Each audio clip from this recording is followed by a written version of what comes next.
Sinimulan na ng DPWH ang flood control project sa bahagi ng Espanya sa Maynila. Inaasahang aabuti ng 2 buwan ng naturang proyekto. Nagbabalik si Noel Perfecto. Tatlong naglalakihang mga traktora ng pamahalaan na walang habas na binubutas at binubungkal ang kanang bahagi ng Espanya Extension patungong Quezon City area. Naging sanhi ng pansamantalang pagbagal ng daloy ng trapiko maagang pagtrabaho ng mga inhinyero ng dalawang kagawaran sa panulukan ng Moraita at Lerma.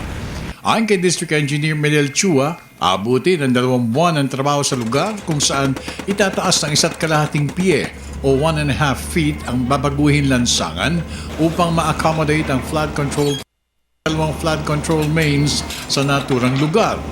Itataso natin yung kalsada dito dahil ito yung saddle malalim na portion.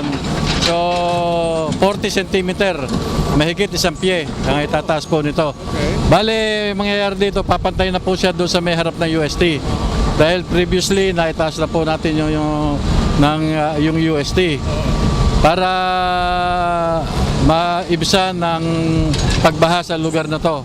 Dahil ito po yung pinakamalalim ngayon. Ipinagmalaki rin ng government engineers na kung dati-rati ay palagi ang abot tuhod ng tubig baha sa lugar tuwing tagulan, ngunit kapag natapos naman ang proyekto, may pagmamalaki ng lahat na gagamit dito ang trabaho ng gobyerno.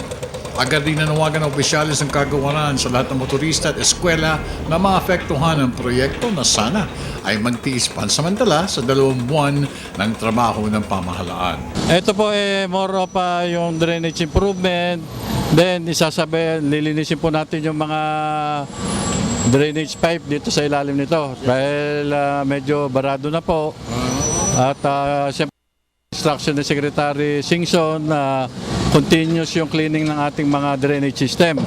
Para sa pagdating ng tagulan, medyo maganda yung efficiency ng flow ng ating mga tubo. Para sa Telebisyon ng Bayan, ako naman si Noel Perfecto.